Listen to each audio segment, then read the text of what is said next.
Hello class 7. Today's topic of discussion is electric current. How current flows.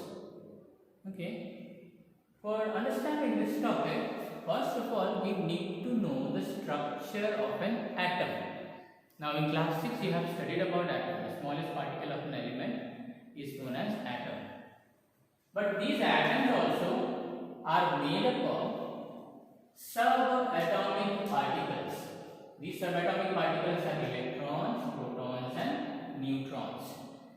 Now an atom has a center part which is called nucleus. Okay, this center part is called nucleus, and there are orbits. Like how you have the model of solar system, the sun is in the center and the 8 planets revolve around the sun in fixed orbits. Remember that model? So here is nucleus in the center and you have orbits, fixed orbits around which electrons revolve. So I have drawn over here the atom of carbon atom. Okay, these two are carbon atoms. So in the center, the nucleus of this atom, in this nucleus we have neutrons and protons.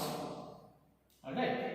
And these electrons, like the 8 planets revolving around the sun, they revolve around the nucleus in fixed orbits. So you have here 1, 2 orbits.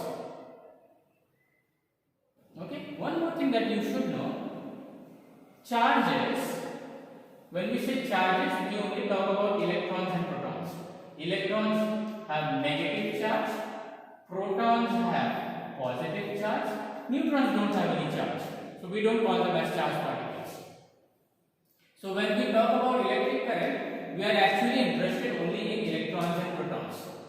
And the number of electrons will be equal to number of protons in a particular atom.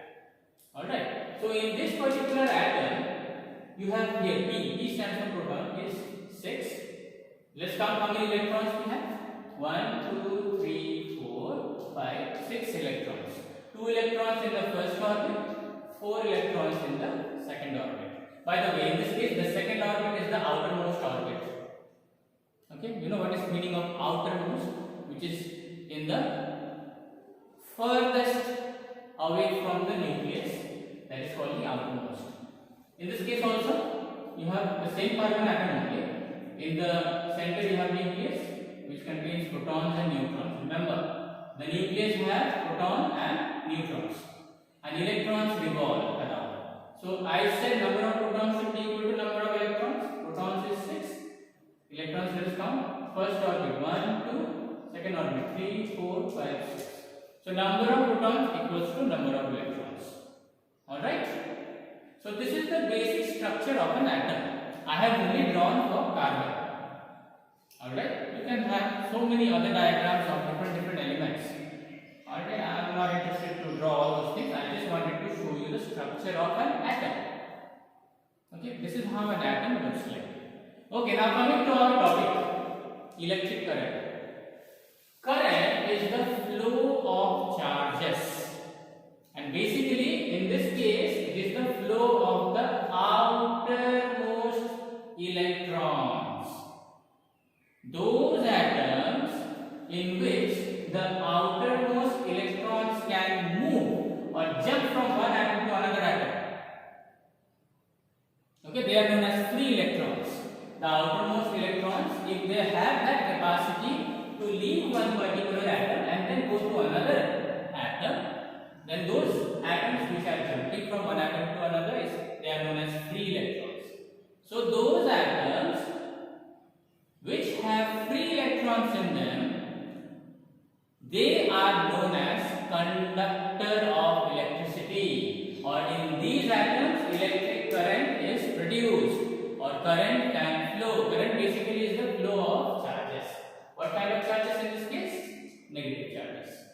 Okay, in the outermost orbit, if these, they are called the outermost electrons. Remember, these can move from one atom to another atom, and from this atom to another atom, and so on and so forth. Then they are called as conductors of electricity, or electric current can flow through it. So basically what is electric current? Current is the flow of charges, okay, in a particular substance. And when will a particular substance allow the flow of current or flow of charges? When the atom of that particular element have free electrons in their outermost orbit. Okay, if they have free electrons in the outermost orbits which can jump from one atom to another atom of that same element, then that particular element or the substance conducts electricity.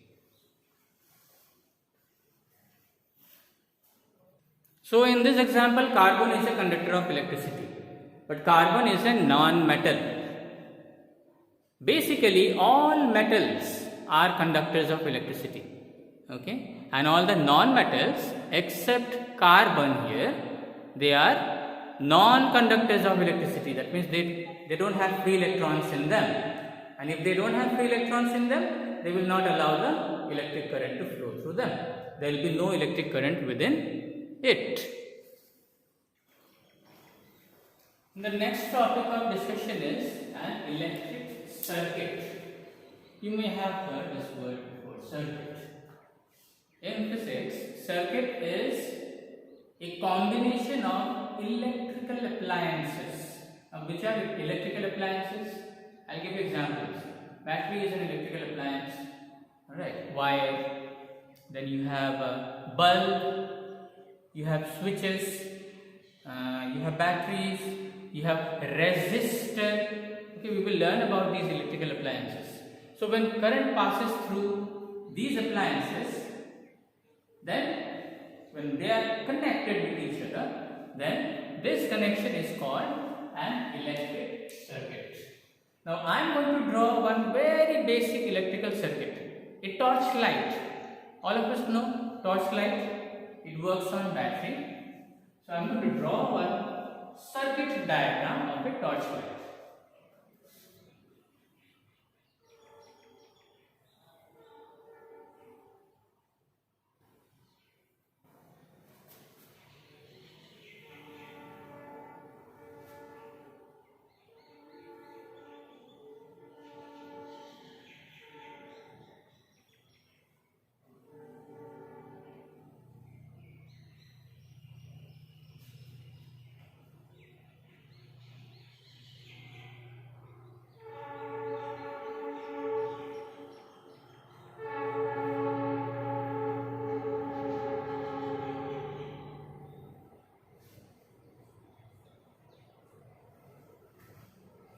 See, this is the diagram, circuit diagram of a torch light. Now these lines, long line, short line, long line, short line, it represents battery. And if you have only one long line and one short line, like this, then this is the symbol of a cell. Cell, you know, this small sized pencil batteries or one single batteries. If many cells are combined, then we call that combination as battery. So only one long line represents one positive charge of that particular cell, and short line represents the negative charge. You know, in a cell you have positive and negative terminals. So likewise, the longer line here represents the positive, shorter line represents the negative. So that means in this particular diagram I have how many cells?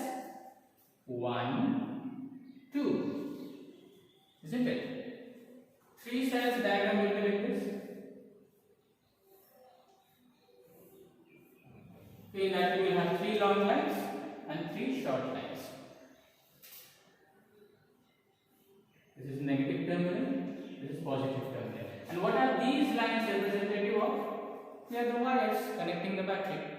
Alright. So here these straight lines that I have drawn, they also represent wires, connecting wires. Okay, so from battery, that means here 2 cell battery it is.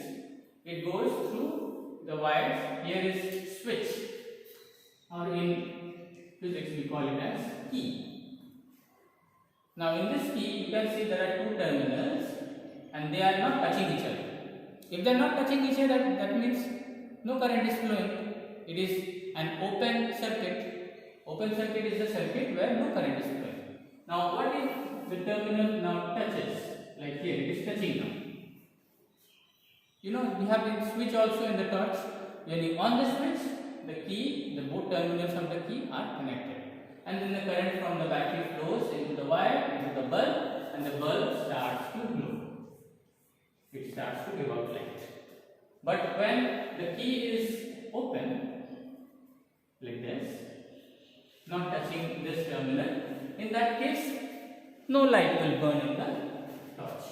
The bulb will not give out light, as the current is not flowing. So this is one simple diagram of the electric circuit. Okay, so in this regard, you have to know what is open circuit and what is closed circuit. This is an example of open circuit.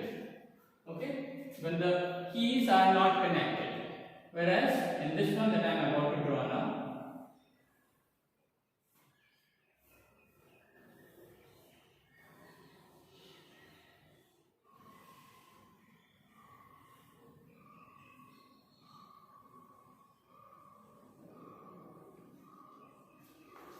okay, here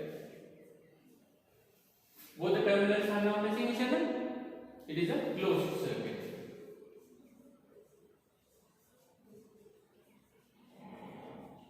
This is open circuit.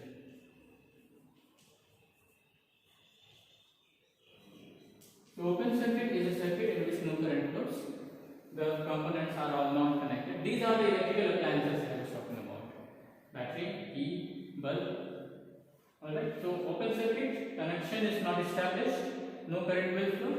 Closed circuit, connection is established between all the appliances, the keys are connected, current flows and the bulb will glow. This is closed circuit. Alright, so I hope now you have understood. Now in page number 70, here it is, you have this table.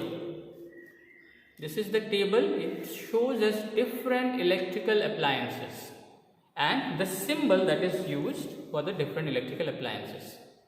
Okay, so this is for one cell. Cell is represented like this. I have already shown. Bulb is represented like this or this way. Okay, as I have shown over there. Then you have this key. Key means switch is represented like this. Open switch and closed switch both are shown. Battery is shown like this. Wire by straight line. Resistor, this we will discuss. It is represented by drawing zigzag lines like this. Alright. There are other key components, other electrical appliances also, but as of now this many is given for you. So you have to memorize these symbols. They are also asked in the question answers of this particular chapter.